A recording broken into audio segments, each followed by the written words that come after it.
Pues muy buenas tardes y bienvenidos una vez más a mi oficina. En esta tarde quiero compartir una historia que realmente me ha conmovido a las lágrimas. He estado con lágrimas en los ojos leyendo esta historia real.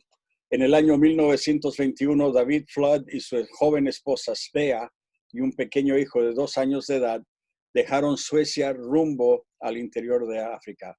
Viajaban con otra joven pareja misionera.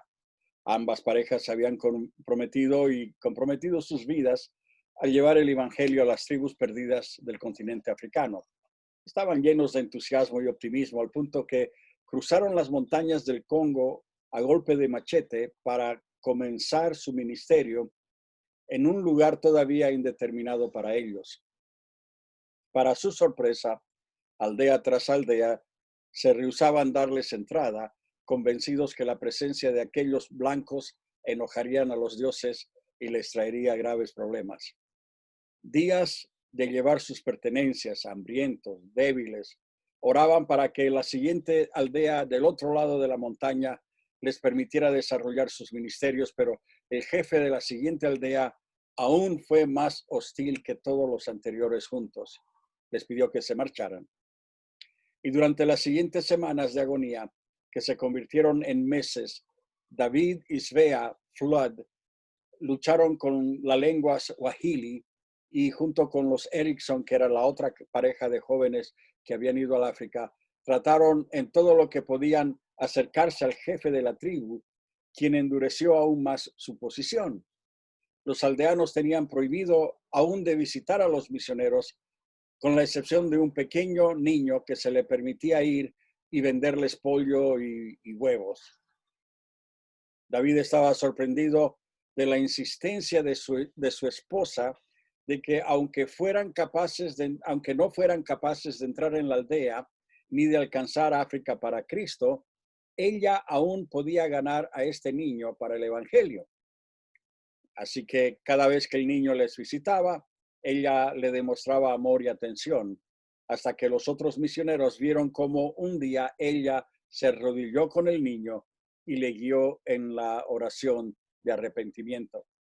El niño tuvo que guardar como un secreto su decisión porque probablemente no le dejarían volver a visitarles. Para los otros, esta misión fue un rotundo fracaso. Un día los Ericksons decidieron dejar a los Floods y volver a la estación misionera que estaba a cientos de kilómetros atrás. Más tarde, Svea anunció que estaba esperando su segundo niño. Estaba débil y David temía lo peor. Ya era tarde para viajar a través de la jungla del Congo belga. El niño tendría que nacer en una choza en las montañas. El niño cristiano llevó esas noticias a la aldea y, sorprendentemente, el jefe permitió que una partera de la tribu colaborara. Y cuando el bebé ya estaba en fecha, Svea Flood se contagió de la malaria. Y cuando la matrona de la tribu llegó, Svea gemía por la fiebre. Su niña nació y Svea susurró que se llamaría Aina, un clásico nombre sueco para las niñas. Y 17 días después, Svea Flood fallece. Desesperado y lleno de una amargura y rabia, David enterró a su esposa de 27 años, haciéndose la pregunta de cómo voy a cuidar a un pequeño de 2 años y a un bebé sin tener ayuda para hacerlo. Contrató a un hombre de la aldea y llevó a sus hijos a la estación misionera. Para él había terminado el ministerio, el evangelio, su relación con Dios, todo esto había terminado. No podía entender cómo Dios permitía que su esposa muriera dejándolo con 2 niños pequeños. Hasta donde él sabía, Dios le había quitado la vida a su esposa y su ministerio no era nada más que una trágica pérdida. El problema era que al volver a Suecia, nadie podía cuidar de su pequeña bebé. Los Erickson no habían podido tener hijos y David le ofreció la oportunidad de adoptar a Aina. Accedieron gustosos. Ahora David podía volver con su hijo, abandonar esa estación misionera para nunca más volver. De hecho, al dejar el lugar, nunca volvió su rostro hacia atrás. nunca miró sobre su hombro. Y antes de que la niña tuviera 1 año, Joel y Berta Erickson fueron envenenados por los nativos y con un día de diferencia ambos murieron y Aina se quedaba otra vez sin padres. Fue reclamada por otra pareja de misioneros que ya tenía su propia hija. Y cuando tenía 3 años de edad, Aina y sus padres adoptivos dejaron África y se establecieron en la ciudad de Minneapolis, en el estado de Minnesota, en Estados Unidos. Y su nombre sueco fue cambiado a Angie, algo más americano. Aina escribía luego que, aún siendo niña, ella sabía que era diferente. Fue conocida como la hija de la misionera que murió en la montaña, rescatada por misioneros que fueron envenenados, y realmente, como el título de su biografía dice, ella era una niña sin país. Con el tiempo, Aina asistió al colegio bíblico North Central, donde conoció a un joven prometedor ministro, Dewey Hurst, que entraba en esos días en los primeros años del ministerio. Y pasaron los años. Aina no tenía ninguna información acerca de su padre, sabía muy poco en cuanto a su pasado, sabía el nombre de sus padres y de Suecia, pero nada más. Y no tenía tiempo para pensar en ello porque ya casada con este hombre, tenía que ocuparse no solamente del marido, sino de una familia que ya estaba creciendo. Pero un día, en forma inesperada, una revista sueca apareció en su buzón. No tenía idea quién la enviaba y por supuesto no entendía el contenido porque ya no sabía sueco. Pero al pasar las páginas, una fotografía acaparó su atención. Era la foto de una pequeña cruz blanca enterrada con el nombre de Svea Flood. 2 misioneros caminando por la selva llegaron a una aldea en el Congo belga y tomaron esa fotografía. Averiguando en la aldea, les contaron la historia que reproducían después en ese artículo. También contaban que luego que los misioneros se fueron, el niño cristiano solicitó permiso al jefe de la tribu para empezar una escuela. Y gradualmente, este ahora joven muchacho fue maestro, líder, enseñó el evangelio a todos sus estudiantes y pronto sus padres y aún el jefe aceptaron a Cristo como su salvador personal. Y ahora esa aldea tenía 600 creyentes y una iglesia muy activa. Todo gracias al sacrificio y las lágrimas de David y primeramente de Svea. Aina no lo podía creer. Para el 25 aniversario de su boda, el colegio bíblico les dio al matrimonio Hurst un boleto para visitar a Suecia, donde Aina, entre otras cosas, podría buscar a su padre. No fue difícil. David Flood se había casado, tenía 4 niños, pero su segunda esposa también había fallecido. Ya era anciano, era alcohólico, agnóstico, amargado, maldecía a cualquiera que mencionara el nombre de Dios. Él estaba ya enojado y maldecía. Y luego de una emotiva reunión con sus medios hermanos y con su hermana, Aina quiso ir a ver a su padre. Sus hermanos no estaban muy contentos con esa idea. Se había convertido en un hombre amargado y tampoco ellos lo veían mucho y sobre todo este hombre ya odiaba a Dios con una pasión increíble. Y le advirtieron, si lo ves, no hables de cosas espirituales, porque cuando escucha el nombre de Dios estalla en furia. Pero Aina estaba determinada en verlo de todas formas. Y al fin fue a su departamento. Cuando tocó a la puerta, fue atendida por una señora de la limpieza. Dentro de su cuarto, de su habitación, de su dormitorio, habían botellas de licor en cada repisa de la ventana. La mesa estaba cubierta por más botellas. Y en un rincón apartado, escribió ella en su autobiografía, un viejo, pequeño y arrugado, tirado en una cama deshecha, con su cabeza contra la pared. La diabetes y un derrame cerebral lo tenían lisiado en ese cuarto desde hacía ya 3 años. La señora se acercó y le dijo suavemente, papá, Aina está aquí. Y comenzó a llorar. Aina, él dijo, nunca quise dejarte. Y la hija contestó, tranquilo, todo es para bien. Dios cuidó de mí. El padre contestó rápidamente, Dios nos olvidó a todos. Nuestras vidas están así gracias a Dios. Estuve en África todo el tiempo y solo un niño pequeño. Y luego perdí a tu madre. Papá, tengo una historia que contarte.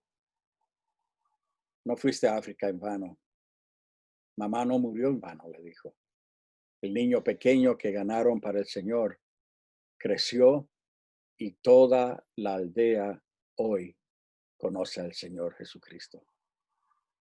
Hoy, 40 años después, hay 600 personas en ese lugar que sirven al Señor.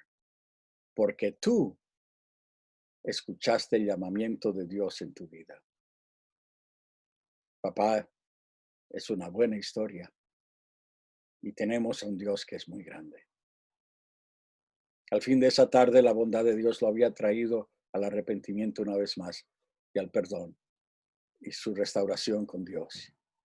Pasaron los años y Aina y su esposo fueron a una conferencia evangelística, pero esta vez a la ciudad de Londres, en Inglaterra, y varios líderes de diferentes denominaciones y asociaciones de iglesias de África fueron a dar sus informes. Uno de ellos era del Zaire, superintendente de la Asociación de Iglesias Nacionales de ese país, representando a 100,000 creyentes ya bautizados. Dijo, hoy tenemos 32 estaciones misioneras, tenemos un hospital de 120 camas, tenemos varias escuelas cristianas y nuestras iglesias hoy tienen un total de 100,000 cristianos bautizados, fieles miembros de la iglesia. Al final de su charla, Aina fue a buscar a este hombre para hacerle algunas preguntas, una en particular. Ella le preguntó, Señor, ¿usted conoció a una joven pareja misionera llamado David y Svea Flood? Ellos estaban en una estación misionera y lo único que sé es que estaban en la cima de una montaña. Y el hombre contestó, sí, madame. Yo solía venderles pollo y huevos. Fue Svea Flood la que me guió a Cristo. Y luego mirándola, él le preguntó, ¿y usted quién es? Ella dijo, soy la hija de Svea Flood. Yo nací en esa montaña. Y él dijo, muchas veces me pregunté llorando, ¿qué le sucedió a esa pequeña niña cuya madre murió por nosotros? Y me dijo, debes volver a su lugar de nacimiento. Debes volver a donde está tu madre, enterrada, porque tu madre es la persona más famosa de nuestra iglesia. Y ella accedió. Y luego de meses de planificación, Aina y su esposo hicieron el largo viaje de vuelta a ese lugar tan especial. Llegar a la aldea fue tan difícil como lo fue para sus padres, pero esta vez había cientos de personas esperándoles en medio de arcos de flores. Y Aina escribe en su autobiografía, el pastor de la iglesia me guió a la cima del monte, toda la aldea siguiéndonos. En la cima había un lugar llano bajo un bosquecillo de árboles. Y el pastor señaló con el dedo y dijo, este es el lugar donde tus padres hicieron la choza donde tú naciste. Y luego volteó y señaló, sin decir palabra, a una tumba rodeada de cemento, una palmera cerca y debajo todo el valle. Una cruz blanca que rezaba Svea Flood, 1896-1923. Y Aína escribe: y ahora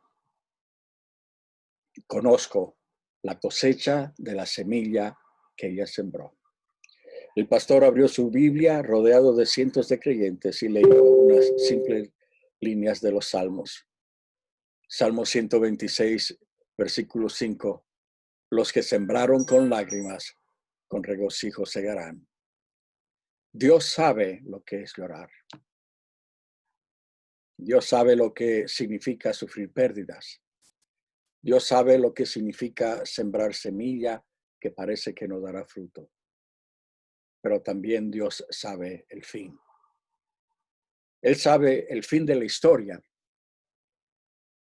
que las lágrimas de dolor y la pérdida y la frustración y el dolor y la pena pronto serán borradas, reemplazadas por un gozo indescriptible.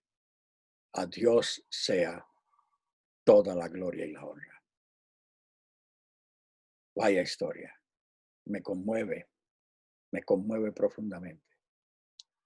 Y me lleva a la siguiente reflexión.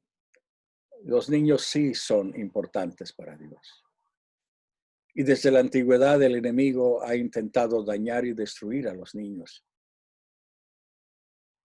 Inventaron un dios Moloch, donde quemaban vivos a sus hijos. Hasta 2 de los reyes de Israel sacrificaron sus hijos de esa forma. Pero hoy el enemigo sigue con la misma estrategia y lo hace mediante el aborto y su deseo de contaminarlos moralmente a temprana edad, y ahora tratando de hacer que la pedofilia sea aceptable. En esta tarde yo les propongo que oremos por los niños. Tal vez usted representa a niños, tiene hijos, tiene nietos en su casa, representa a personas de pequeña edad. Vamos a orar por ellos en esta tarde. ¿Qué les parece? Y también vamos a orar por aquellas personas que trabajan con los niños en las escuelas y en la iglesia, porque la influencia que ellos tienen sobre sus vidas, solamente Dios puede saber lo que ha de suceder con ellos. Así que oremos. Padre, en esta tarde pido en una forma especial por los niños de las familias que me están escuchando en este día. Padre, protégelos, protege su mente, su sentimiento, sus pensamientos, sus memorias, Señor. Protégelos de todo ataque del enemigo. Para aquellas personas que están contemplando aborto en estos días, Padre, pido que puedan reconsiderar su consideración, su decisión, y entregar a ese niño o esa niña en adopción en vez de abortarlo, de matarlo de esta forma. Padre, pido que tú nos traigas a nuestro corazón una vez más la importancia de lo que son los niños y cómo tú los amas desde su temprana edad, desde antes de que nazcan, tú ya los conoces. Y te bendigo en este día y te doy gracias, Padre, en el nombre de Jesús. Amén. Amén. Les agradezco una vez más su sintonía. Y si Dios así lo permite, mañana volveremos otra vez a reunirnos. Mientras tanto, cuídese mucho. El Señor le bendiga.